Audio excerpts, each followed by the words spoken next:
Hi, my name is Quanasia, and welcome to my book corner where I talk to you about books or series that I recently read. Today's book is called Wyndi Outside by Tracy Gray, and the female main character's name is Wyndi, and the male main character's name is Kanan. Kanan is a football player. Side note, I kept getting basketball player vibes from this. I definitely was not giving it. I definitely wasn't getting football player. I wasn't getting football player from this. I kept thinking he was a basketball player, but that's neither here nor there. He came from a very rich, wealthy black family, old money.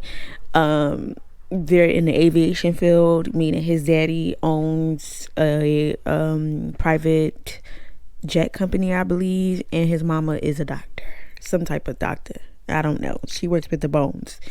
Anyways, Wyndi, she owns her own business. She bedazzles everything, and her daddy, she don't know because he was an ain't shit nigga, but he was laying it low and wide. And her mama, I don't remember what the mama do. I'm sorry. Anyways, back to these motherfuckers. In the beginning of the book, Miss Girl Wyndi, she was fucking around with some younger nigga named Preston.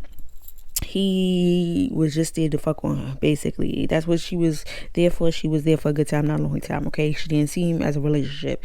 They ended up breaking up. I forgot. Oh, he wanted to have a threesome, and she was like, nigga, no, and bounced, right? In the beginning of the book, I was like, Wyndi girl, please don't piss me off in this book, please. Anyways, kept it pushing. Get. She meets Kanan. Kanan is on the same football team as Preston. Okay, it just was giving basketball. It was not giving football to me. I'm sorry. Anyways, they live in Chicago.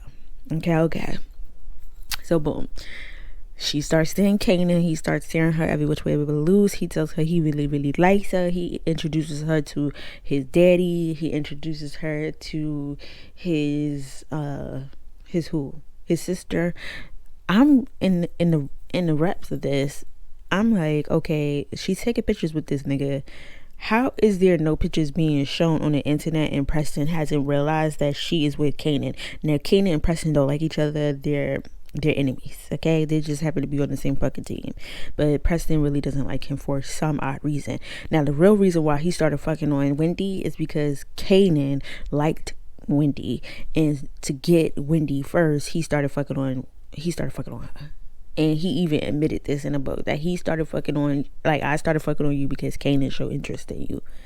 This whole time she could be married with Kanan, but Preston got in the way of it. But when fate has plans, bitch, ain't nothing gonna get in the way of that. Maybe, redirect it a little bit, but the flow is still gonna go. You understand me? Okay.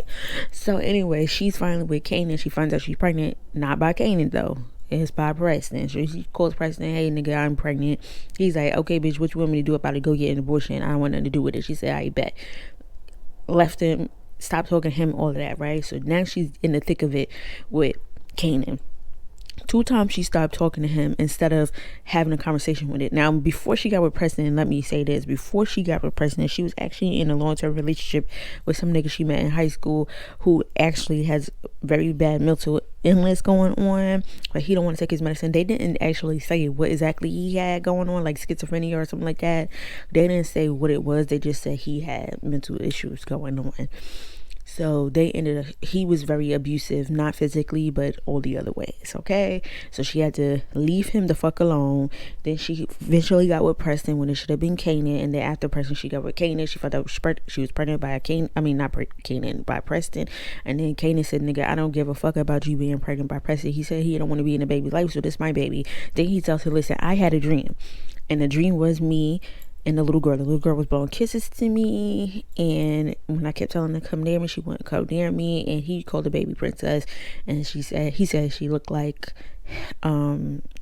she looked exactly like Wyndi, but with dimples, and looked kind of like him. All right, so boom. So she's like, it's not even a girl. Like, how do you know it's a girl? He's like, because she came to me in a dream. Now that is very black people-esque. If you're black, then you know what I'm talking about. Black people always have dreams, okay? If you're about to lose a baby, they'll have a dream about a family member that passed holding a baby. It's always like that. Or somebody's pregnant, they dream about fish. It's always like that, okay? It's always like that. Anyways, if y'all got any stories like that, put that down in the comments. That fascinates me so much. But hey, black people are like so gifted, and I hate that we suppress it with religion, but I'm not even gonna go there. Anyways, let's move on along.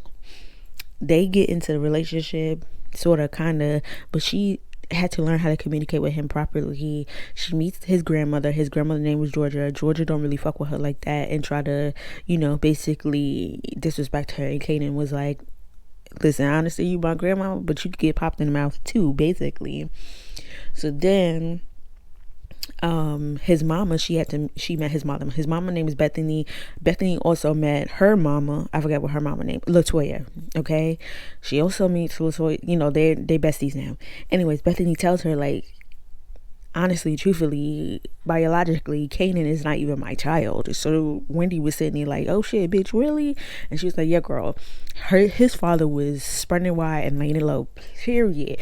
But anyways, apparently the Israel men was like that because his father did the same shit. And listen, Georgia, I got pregnant out of wedlock. So when Kanan was telling Wyndi like how Georgia, the grandmama, got pregnant out of wedlock, she was like, so how's she going to be talking to me crazy? Because at that point in time, nobody knew that the baby wasn't his, but he kept saying that's my baby, like, period. So anyway, she decided to go to one of his games, and she had gone to his game before, but this game she didn't know if she wanted to go to because Georgia didn't like her, and Georgia is the one that owned the suite that everybody was in. But she decided to go, and she was posting a whole bunch of stepdaddy yada, right? Boom. Georgia eventually apologizes, but Preston sees it. He sees the post on Instagram. He's like, I don't like that. So he comes to her house and basically like, you're embarrassing me, right? So she's like, how am I embarrassing you? Like, you said you don't want jack shit to do with my motherfucking baby, so the fuck? And he's like, oh, so basically she told him, listen, if you got anything else to say, your lawyer, get to my lawyer. That's how we gonna talk. Don't even come back to my fucking place of work ever again. Bye, nigga. So he leaves, and she's talking to Kanan about it, and Kanan's like, I'm gonna send my grandmother to have him sign over his rights. Then it skips to a year later, which I feel like they missed her giving birth to the baby, which they named the baby Stormy Princess Castle Israel, because Castle is Wendy's last name. Wendy's real name is Windsor Ferry Castle. What type of black mama was this? Was she getting high with the hippies? Like, what really was going on? But anyways, little fucking story short, that's her name. So they named the baby Stormy Princess Castle Israel. Okay, that's what y'all wanted to name y'all babies. Then at the end of the book, they was getting married. The end of the book went by too fast. Okay, this book could have been over 201 pages. I feel like it could have gone a little bit more, 2 chapters more. You know what I'm saying? Like, the end of the book went a little bit too far. And then she was like, oh, I got a surprise for you at the end of the book. I'm pregnant. He's like, yeah, I know. It was with a son, because the son came to me in a dream and he was holding him, and I went to give you a kiss and he pushed me away and was like, mine. And she was like, who did he look like? He was like, me. So she's like, am I ever gonna have a child that look like me? He's like, I don't know. We could try for a third one and we'll see. I'll let you know after I dream about it. This nigga got gifts, but that's neither here nor there.